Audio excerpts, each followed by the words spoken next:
if you go all in every waking minute, all your thoughts are, how can I grow this firm? And you're willing to put yourself out there, embarrass yourself, tell everyone that you're open for business, do things that are uncomfortable. You can make it happen.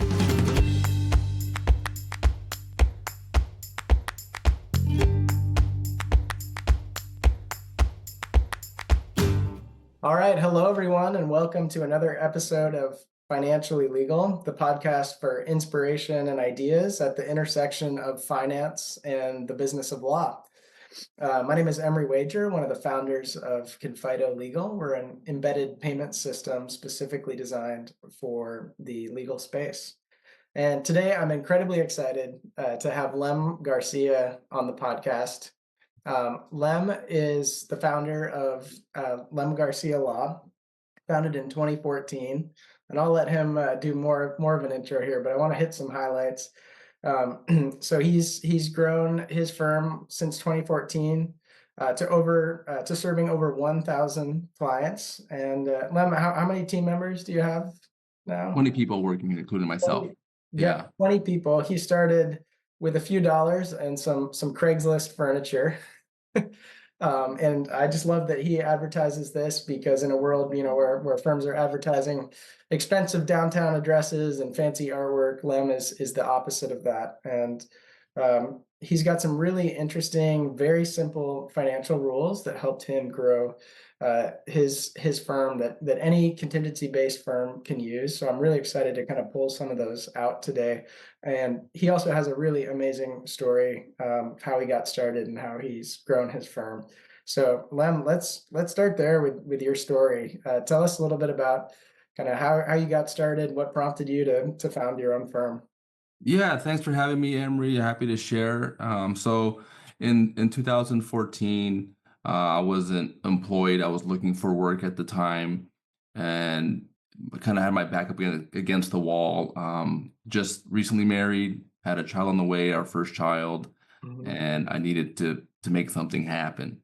So I thought, this is a good time for me to just open up my own office, hang a shingle, and just kind of impose my will and make things happen. I said, it's like do or die. Like I have to figure it out. I have to get clients. I have to bring in some money, have an income for my family, and just dedicate everything that I have, my time, my mind, body, spirit, like everything into it. If you go all in, it's like how can you not do well, right? And I just wanted to invest my entire self to that and take some chances. And in 2014, just found some really small office space near my house. I said, well, near my parents' house, actually. I was living with my parents at the time. Like my wife and I were living with my parents. And I thought, I'm going to need to invest a lot of time. I need an office close to where I live, so I don't have to deal with traffic. Found I think our initial office space was like 450 square feet, 500 square feet, something like that. And it was maybe even $500 a month, the rent.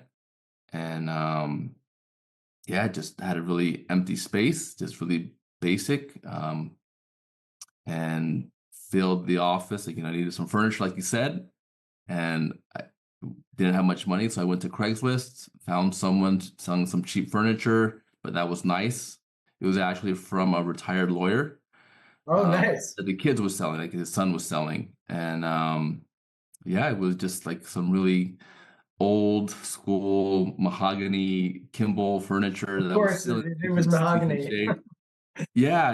And I was negotiating with my dad was there with me, and they wanted more than I wanted to pay. And I looked at my dad, like, I'm gonna pass. And he pulled me and said, like, you should get it.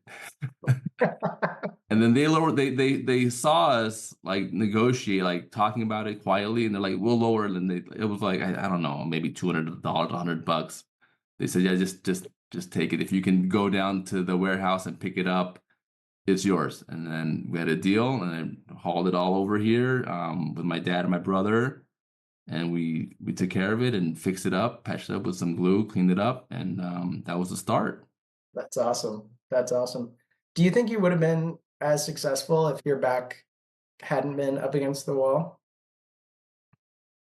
No, I don't think so. I think it really took having my back up against the wall to make it happen because if I didn't have that pressure, then I wouldn't have stayed up late. I wouldn't have gotten up early in the morning. I wouldn't have invested everything that I could possibly invest into it. I wouldn't study things that, I wasn't really interested in, like SEO. Had no interest in developing a website. I had no interest in learning about SEO or even marketing at that. But my mantra was always just, you have to do whatever it takes. You have to figure things out. Someone else has done it before, you can do it too. Hmm. So yeah, I needed that pressure. If I didn't have that pressure, if I had a decent paying job, if I didn't have a child on the way, if I wasn't married, I think I might just kind of hang back and not be as assertive with everything. Hmm. Yeah, that's really fascinating. I want to go back a little bit in time to something that's totally irrelevant to what we're talking about today. But I understand you were a photographer for the LA Clippers. Is that right? Yeah, for one season, I was their photographer. I was on the floor taking pictures of the players, and I mean, we were taking pictures of the players, but then it was more of a marketing angle where I had to capture the signage in the background for potential, investors.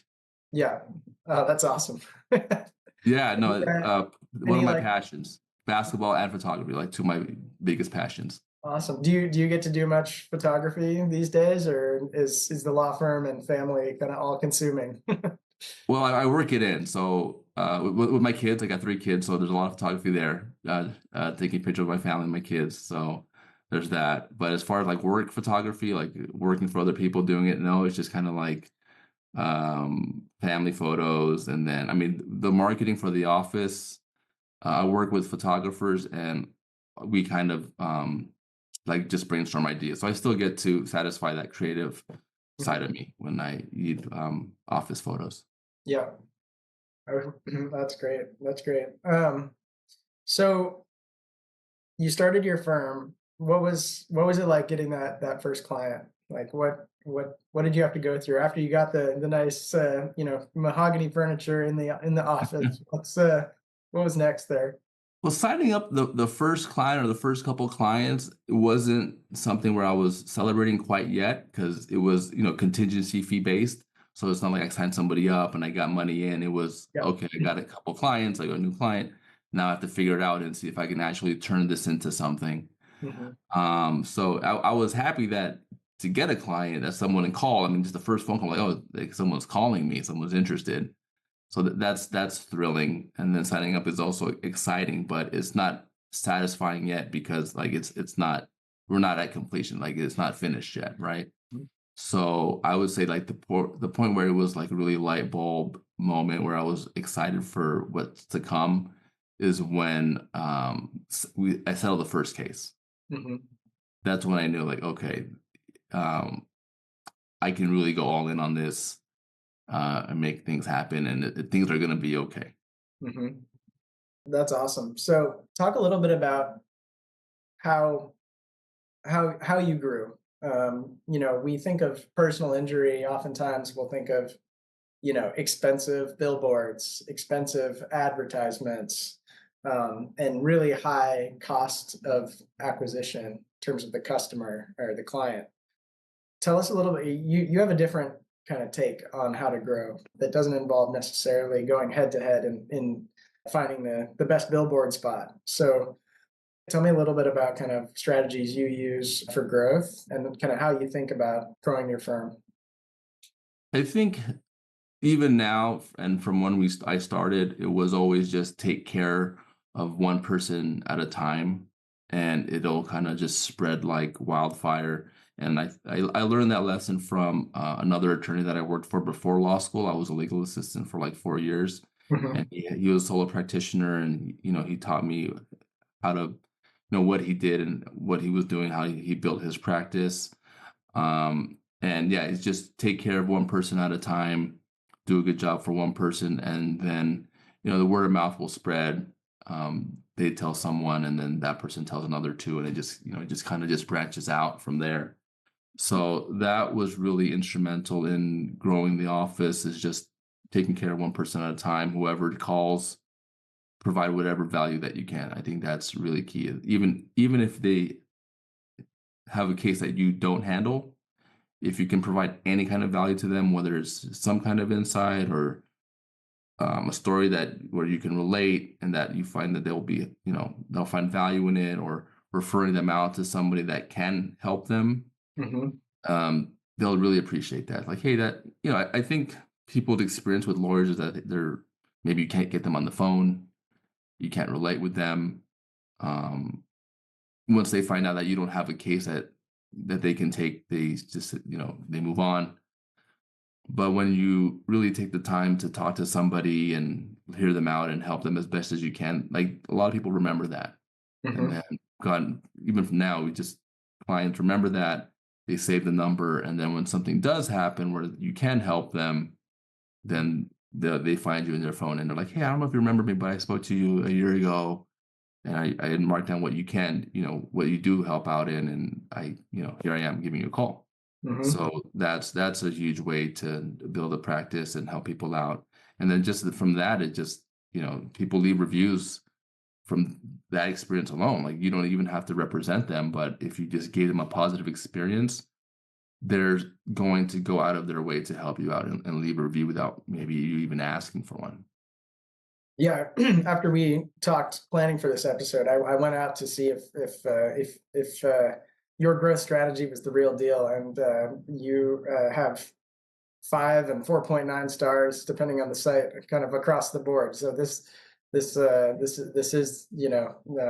it definitely bears out in reality, and I think it's I guess I'm curious to ask.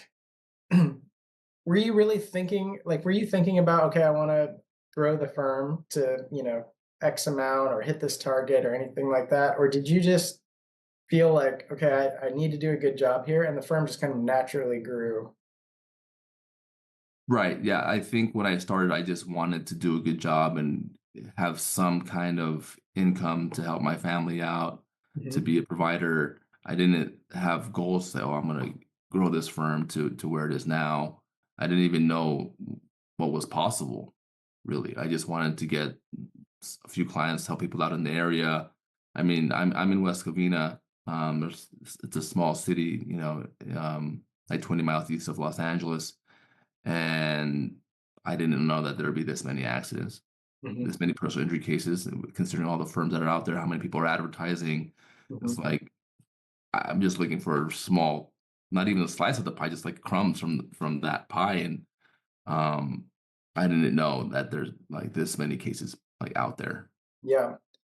Yeah, it's it's really interesting because you may not have had been thinking about it and like trying to hit these targets, but it's kind of fun to chat with you and sort of try to reverse engineer your success for someone, maybe an attorney who does, want to kind of grow the firm and is being told that they need to do this type of advertising and that type of advertising. And I think it's really cool that you are proof that you can grow a firm from absolutely nothing to where you are today, 20 team members, thousands of clients, just by keeping your customer acquisition cost very low and growing at the speed of your referrals.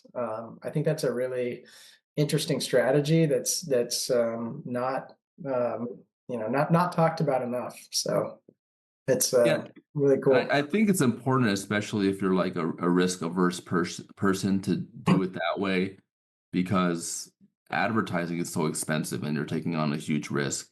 So at Mhm, the beginning, if you're like, well, I don't want to take that risk, there are other ways to do it. Like, you don't have to take that risk with the billboard or with the magazine or the radio ads. Like, you don't have to do it. There's other ways, just kind of word of mouth marketing. Social media is huge. Like, that's free, and that's where everyone's spending their time. Everyone's on Instagram, Facebook, TikTok, mhm, YouTube, and you can go nuts with the content. Like, you can just post a bunch of content, and the more time that you spend on it, like, you can get better and better at it. mhm, If you're just willing to, I think really really important point is that you have to be willing to put yourself out there. Like, put your face, put a video, put a voice mhm. out there, and just get some attention. Like, Yeah. it's uncomfortable, but if you want to do it that way, you have to be able to put yourself out there. Mhm. Yeah, no, I love it. It's a really, yeah, really interesting way to design kind of growth for your firm, or for any law firm that's looking to grow in that way.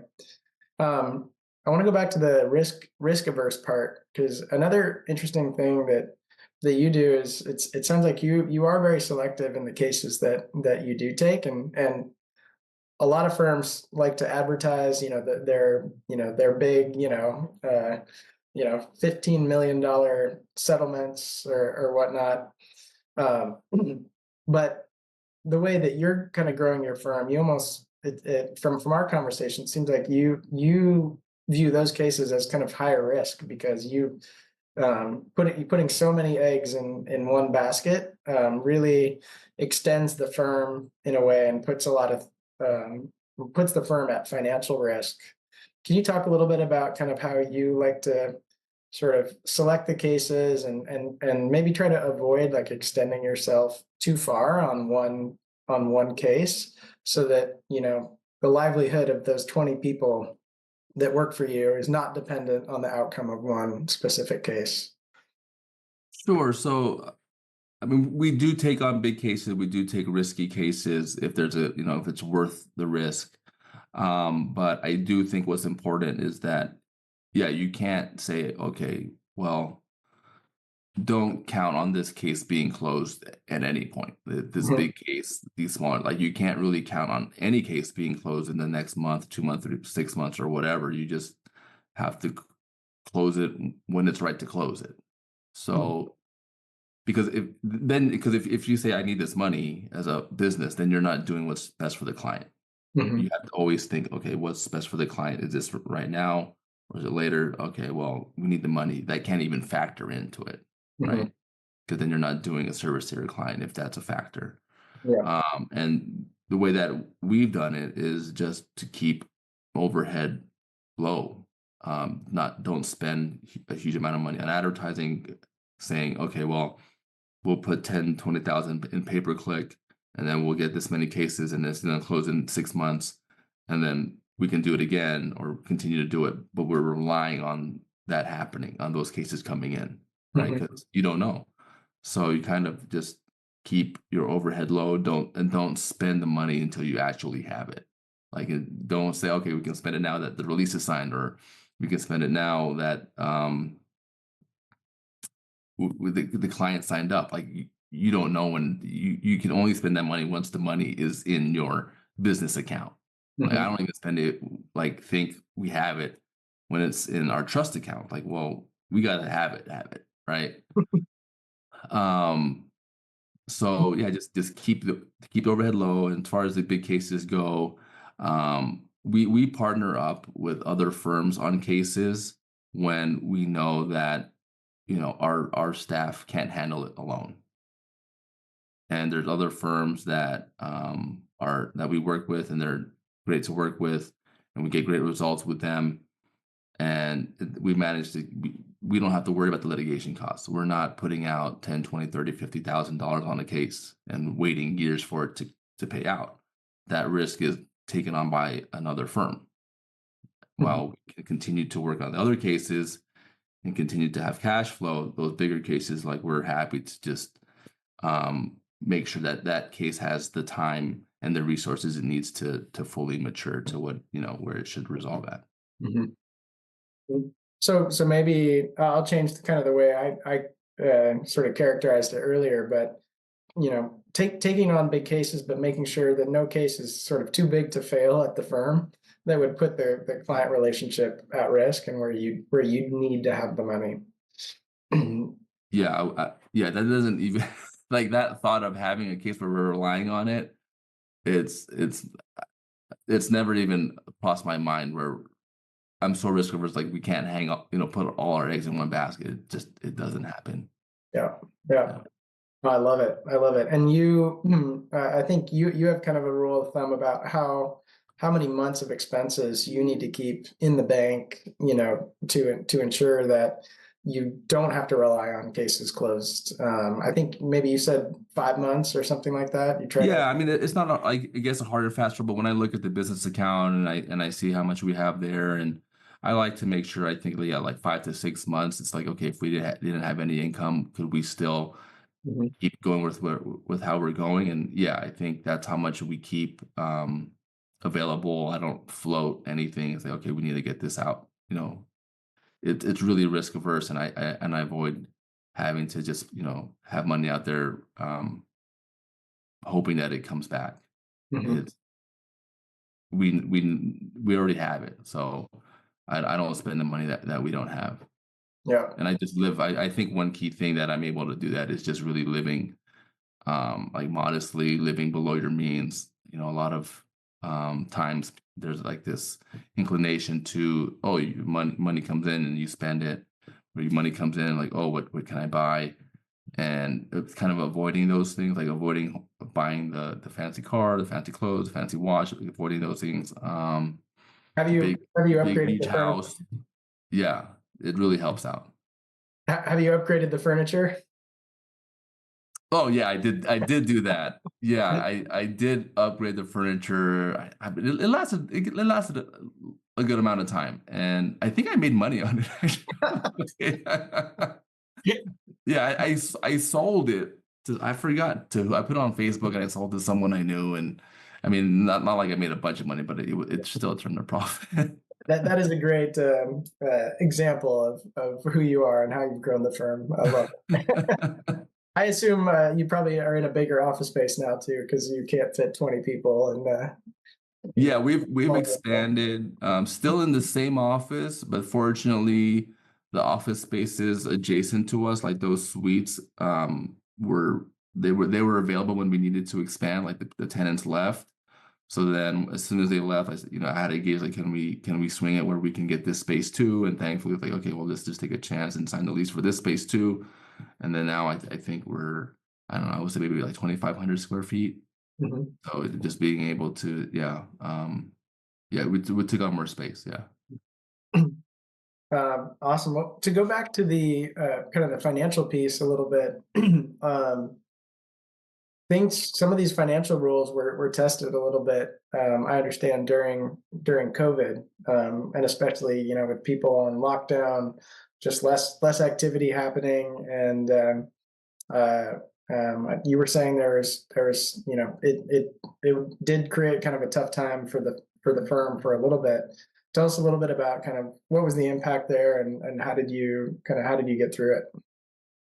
Well, the first year of COVID was not a problem because we had a backlog. Like we had plenty of cases, and it Mhm. takes maybe 6 months to a year to resolve those cases, anyways.